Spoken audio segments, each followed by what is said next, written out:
السلام علیکم ورحمۃ اللہ وبرکاتہ۔ سوشل میڈیا پر ایک مناظرہ ہوا جاوید اختر اور مفتی شمائل ندوی صاحب کے بیچ میں۔ اسی مناظرے کی روشنی میں آج میں آپ کے ساتھ چند باتیں شیئر کروں گی۔ سب سے پہلے یہ کہ اس مناظرے کا موضوع کیا تھا۔ تو اس مناظرے کا موضوع تھا کیا خدا موجود ہے؟ یہ مذہب اور الحاد کے بیچ مناظرہ تھا، کفر اور اسلام کے بیچ نہیں۔ اس پر زور اس لیے ضروری ہے کہ سوشل میڈیا پر لکھنے والے زیادہ تر لوگوں کے یہاں یہ فرق دیکھنے کو نہیں ملا۔ آپ نے غور کیا ہوگا کہ مفتی صاحب نے پہلے ہی یہ بات صاف کر دی کہ وہ سائنس یا وحی کے بجائے عقل سے وجودی خدا کو ثابت کریں گے۔ انہوں نے قرآن اور سنت کی کوئی دلیل بھی نہیں دی۔ سوربھ دیویدی نے بار بار یہ بات دہرائی بھی کہ یہ کسی خاص مذہب کا مقدمہ نہیں ہے۔ ایک مرتبہ جب کسی نے اسلام مسلمان کا نام لیا تو انہوں نے اسے ٹوکا بھی اور بات پھر مذہب اور الحاد کی طرف لوٹ گئی۔ اہل مذہب کی نمائندگی مفتی شمائل ندوی نے اور ملحدین کی نمائندگی جاوید اختر نے کی۔ دونوں کو پہلے اس بات کے لیے سراہا جانا چاہیے کہ انہوں نے مناظرے اور ڈائیلاگ کے اخلاقیات کا خیال رکھا۔ اچھے ماحول میں بات ہوئی۔ ان دونوں سے زیادہ سوربھ دیویدی کی تعریف کی جانی چاہیے کہ انہوں نے بہت سلیقے، تہذیب اور انصاف سے پروگرام کی نظامت کی۔ کہیں پر یہ محسوس نہیں ہوا کہ وہ کسی کی طرفداری کر رہے ہیں۔ ہمارے نظروں میں جی این یو کی بہت سے مناظرے پھیرے گئے ہیں۔ مفتی صاحب نے اپنی شروعاتی گفتگو سے اپنا ایک اثر قائم کیا۔ انہوں نے اچھی تیاری کی تھی۔ ان کی پیشکش اعتماد سے پر اور دلائل سے مامود نظر آئی۔ نظریات بنیادی فراہم کرنے میں نبستہ وہ زیادہ کامیاب رہے۔ مجھے محسوس ہوا کہ اس پر ان کی تیاری اچھی تھی اور وہ یہ سمجھ کر آئے تھے کہ وہ اس ضوابطے سے مضبوط رہیں گے۔ جاوید اختر پر چند کے فلسفی نہیں ہیں لیکن الحاد کا چہرہ ضرور ہیں۔ وہ پورے غور و تکبر کے ساتھ بالعموم بڑے بڑے قومی پلیٹ فارم سے اپنے نظریات کا اظہار کرتے رہے ہیں۔ انہیں الحاد کا سب سے بڑا انعام بھی مل چکا ہے۔ نظریاتی گفتگو میں وہ بہت ڈھیلے نظر آئے۔ انہوں نے لگ بھگ وہی باتیں رکھیں جو بالعموماً پبلک پلیٹ فارم پر وہ کرتے رہے ہیں۔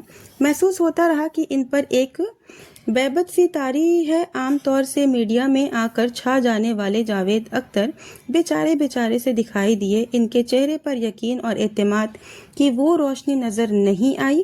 حق میں ایک روحانی اندیکھی طاقت بھی تو ہوتی ہے۔ یہاں یہ وضاحت بھی ضروری ہے کہ ہم میں کچھ لوگ جوش و فتح مندی میں آ کے نکل جاتے ہیں۔ جاوید اختر 80 سال کے آدمی ہیں۔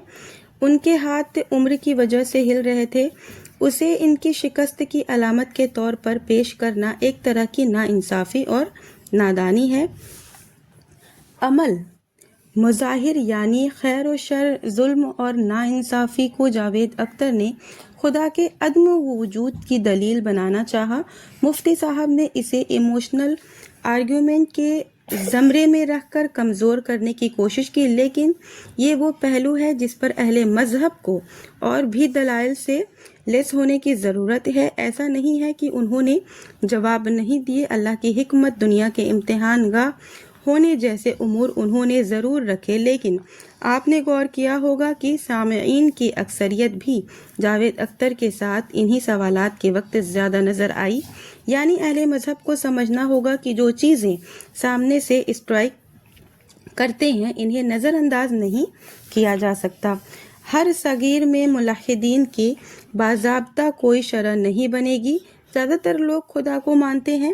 ہمیں تجزیہ کرتے ہوئے یہ حقیقت بھی سامنے رکھنی چاہیے۔ مفتی صاحب کی دوسرے مذاہب کے لوگ بھی اس لیے تعریف کر رہے ہیں کہ مفتی صاحب نے ان کے بھروسے کو بھی مضبوط کیا ہے۔ وہ بھی خدا پر یقین رکھتے ہیں اور مفتی صاحب نے ان کے یقین کو مضبوط کیا ہے۔ اس زاویے سے دیکھیں تو تمام مذاہب کے ماننے والوں کو مفتی صاحب کا شکریہ ادا کرنا چاہیے۔ آپ نے غور کیا ہوگا کہ جاوید اختر خدا کا انکار کرتے ہوئے اس طرف جا رہے تھے کہ اہل مذاہب کے درمیان بھی خدا کے تصور میں بہت اختلاف ہیں، وہ اسے اپنی دلیل بنا رہے تھے۔ مفتی صاحب نے اس طرف توجہ نہیں دی، وہ خدا کے وجود کی نظریاتی عقلی دلائل پر مرتکز رہے۔ یعنی مفتی صاحب نے یہ سمجھداری کی کہ مناظرہ الحاد بے مقابلہ مذہب ہو، مذہب مقابلہ مذاہب نہیں۔ اس پورے ڈیبیٹ سے اہل مذاہب کا خوش ہونا بنتا ہے، دیوبند اور ندوہ کے مسلکین کا جشن منانا بھی بنتا ہے۔ جاوید اختر جیسے مشہور و معروف اور ایک نامور شاعر، ادیب، دانشور اور ملحد کے سامنے اس قوت سے اپنی دلیلیں رکھنا اور ان کے دلائل کی تقلید کرنا کوئی بھی غیر جانبدار آدمی داد دیے بنا نہ رہے معمولی بات نہیں ہے۔ مفتی صاحب اور ان کی پوری ٹیم کو مبارکباد، اہل مذاہب کو مبارکباد اور امت مسلمہ کو مبارکباد کہ مذہب کا یہ کامیابی نے لڑا اور کامیاب رہا۔ دیوبند اور اہل مذاہب کے بہت سے لوگ ایسے ہیں جو اس کو اپنی تنگ نظری اور فرقہ پرستی کے لیے استعمال کر رہے ہیں۔ اپنے ہی بھائیوں کو ٹارگٹ کرنے کی حماقت، اس پر صرف ماتم کیا جا سکتا ہے۔ میں نے تمام مسلمانوں کو خوش دیکھا، سارا سوشل میڈیا اس خوشی کے احساسات سے بھرا ہوا ہے۔ یہ بیچارے اپنی ہی غلطیوں میں پڑے ہوئے ہیں جن سے نکلنے کی انہیں توفیق ہی نہیں ملتی۔